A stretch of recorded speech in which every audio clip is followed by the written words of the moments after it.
नाज़रीन, अवामी न्यूज़ में खबरुनि जो सिलसिलो जारी है। इन वक्त घोटकी मां ख़बर ॾींदा घोटकी शहर के कादिरपुर रोड ते म्यूनसिपल अमले पारां सीएमओ रज़ा हसन खोसो इंक्रोचमेंट इंस्पेक्टर अब्दुल गफ्फार चाचड़ की अगवानी में इंक्रोचमेंट हटाइण तां दुकानदारन ऐं म्यूनसिपल अमले विच में झेड़ो थी पियो। झेड़े के नतीजे में लतून ऐं मकून लगण सबब म्यूनसिपल कमेटी जा मुलाजिम अब्दुल रज़ाक चडड़ सिराज कोलाची अली गोर सूमरो समेत 6 ॼणा जख्मी थी पिया। वाक़े खां पोइ म्यूनसिपल अमले जवाबदारन की गिरफ्तारी लाइ सेक्शन थाने ते एहतजाज कयो पियो। थाने आॾो गंद उछलाए ऐं गाॾियूं बीहारे थाने जो गेट बंद करे छॾियो।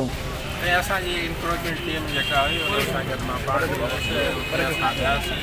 हे माण्हू जेको पंहिंजो नाले इमरान आहे, पहिरियां ई हिन असांखे जेको आहे इंक्रोचमेंट ड्राइव जीअं शुरू कईसीं त इहे असांखे तमामु घणी हिन रेजिस्टेंस ॾिनी।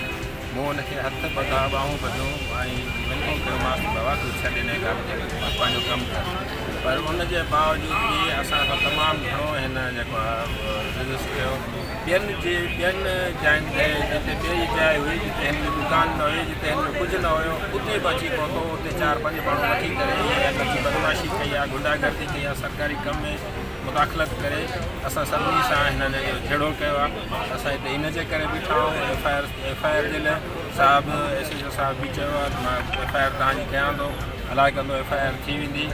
इंशाअल्लाह जेको हक़ सच हूंदो हुनजी फतह थी। असां कानूनी जेको बि हूंदो रस्तो उहो अख़्तियार कंदासीं।